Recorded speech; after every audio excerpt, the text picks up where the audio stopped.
Hey guys, here's a little late season garden update or so and cement stuff. I'll take you a little bit of a tour. Some of the concrete craziness stuff that I've made. The train set and the lighthouse. And the wagons and the grasshoppers and the paw prints and yada yada yada. Lots of everything. Sorry about the noise. There's a lot of traffic going around right now.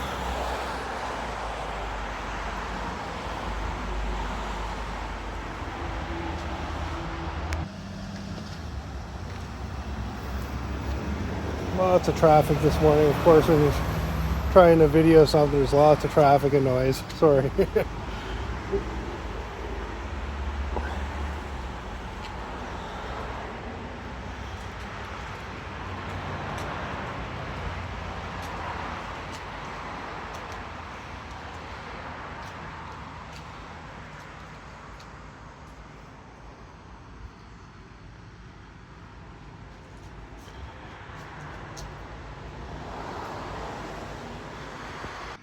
There, now that I'm in the backyard, I give you a little bit better video footage. Oh, with all my jack-o'-lanterns piled.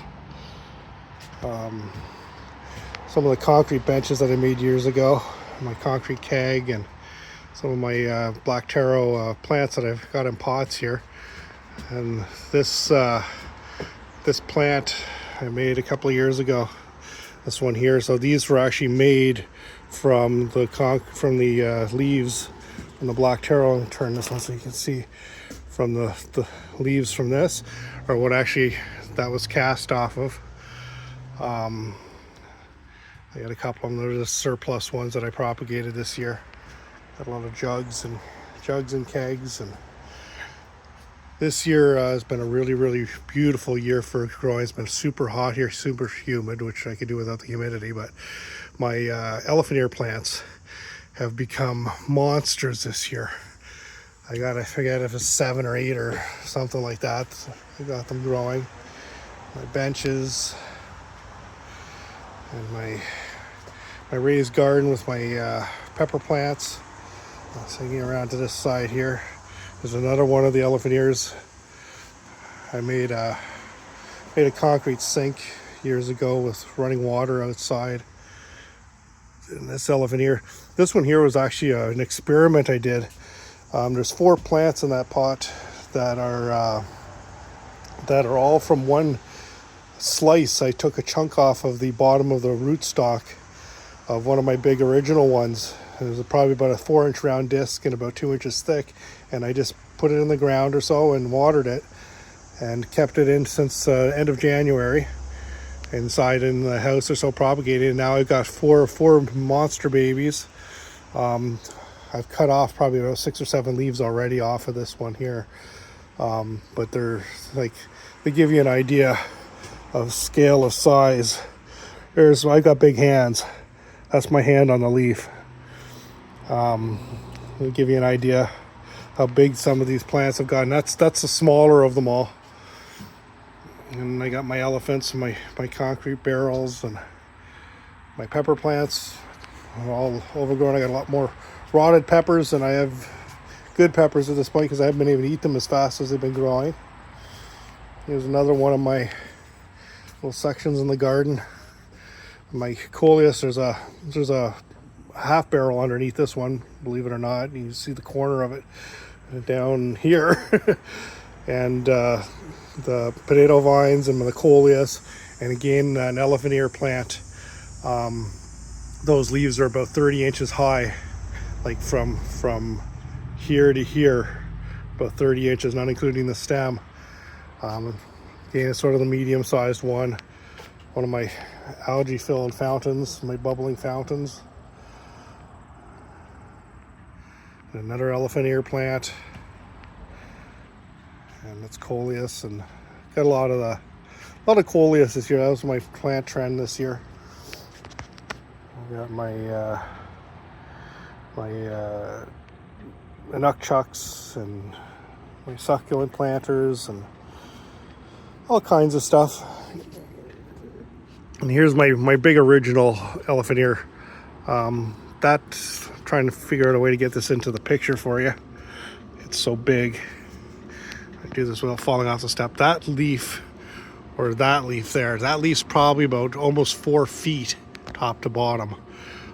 It's hovering, including the pot or so, it's about 8 feet over my head, or 8 feet from the ground. It's not over my head, but it's big. And my ferns and some masks, more ferns, and another elephant ear plant. So why everyone's probably asking, why have I got so many elephant ear plants? So I use them for casting the leaves. So actually I'll swing back here, find one that I can actually get the camera to focus in on. Underneath here is one of the big ones. That's probably about a 24-inch tall leaf that's underneath here. And I'll cast those. I do rough casting. I do really fine castings with them. And then some of the ones actually, I'll swing back over this way. Sorry about the shaky camera work.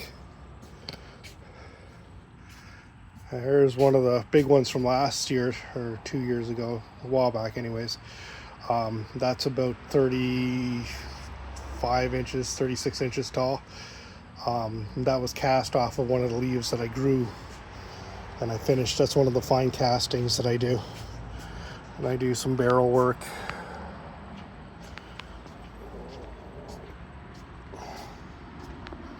And bench stuff. The backyard's a lot smaller this year. It's not that I have a big backyard to start with, but my butterfly bush is getting a little bit past its prime now or so for the flowers for this year.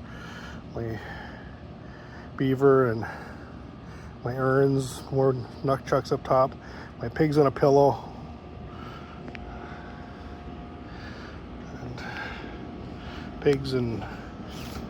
pigs and footprints. And I got another, no surprise, but another elephant ear plant over here, my elderberry. I got a little rack here with some older stuff, Halloween things coming about. And I've got solid pumpkins and skunks and lots of skulls. These are in the shade, so they're covered in algae right now, but they get a lot of that because of the shade cover.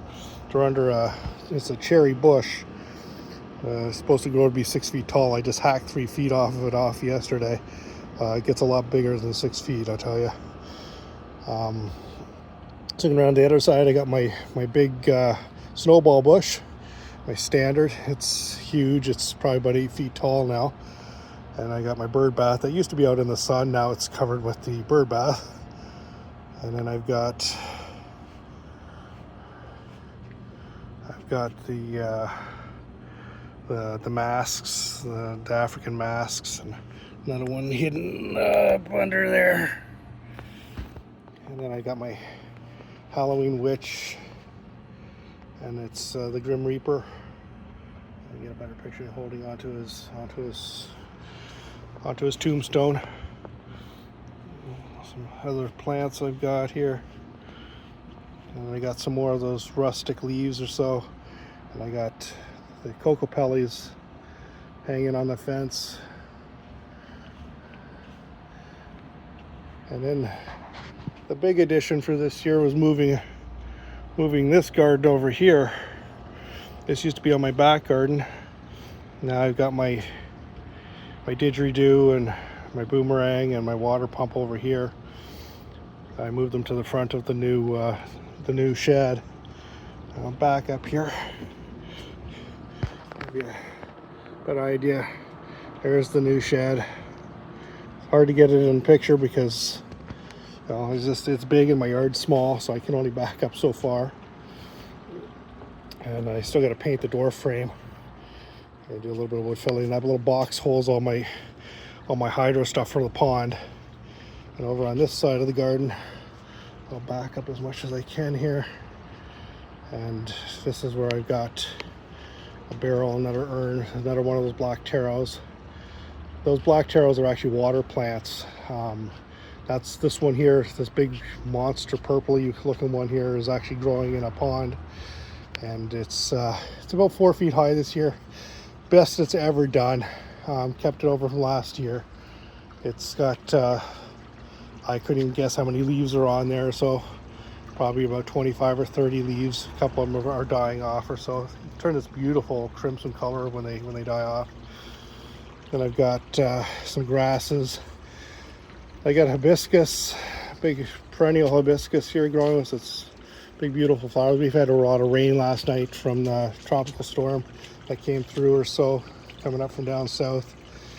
And my big Inukchuk, or not Inukchuk, Kokopelli in the back, and that. I'll give you a little bit of a tour of the new workspace. Just open the door up here and turn on the light. Oops, wrong switch. There we go. It's gonna be hard to do in here, but basically I've got my shop. When I walk in, I got benches, or not benches, shelving that goes all the way around the top, all the way around, so it gives me space to store stuff. I come down from that side, I've got some crates on the floor that'll hold my cement bags. Then I got my vibrating table, and I've got my cement mixer, and then I got my benches. Nothing's organized yet. I'm just throwing things on the shelves. I'm just finally getting to the point of being out here at the miter saw. Some storage, and I got my bins that I keep my my Portland and my sand in. I repurpose my organics bins, and then my actual regular workspace. So all my fiberglassing and all my cement work will be all done in here. So I've basically tripled my working shelf space, and I've gained myself a lot of working space. So it was a big project, and thanks to a lot of friends for helping, and I had to hire out some of the work because I just physically can't do what I used to do anymore. But it's all done. It's all lined with, it's all insulated. It's lined with OSB inside and out, and the siding, and I even managed to put in an attic door and some storage space up top. Oh, sorry about the light there, guys. And then so I walk out of my shop, and the first thing I see is my nice pond garden, and up I go to the deck. I don't know if I'm mentioned on the other side too. I got a big swing on the deck, and my rock, my light up, my fiber optic rock with the fountain there that's running, has got a lot of algae onto it. I haven't had a chance. I'm really behind the ball in pruning and maintaining stuff this year because of the building of the shed. It's set me back a lot of well, money first off, but also time to be able to maintain everything. But I'll give you an idea. That's my tour for this year. I'm sorry I haven't posted any new concrete stuff this year. I also got a teddy bear. I don't know if you can see him. Everything is so overgrown. Beautiful. This is my little oasis back here. My milk separator with a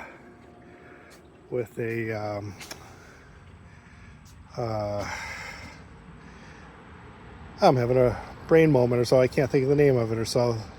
Part of the Mandeville family. Anyways, that plant. But that's about it or so.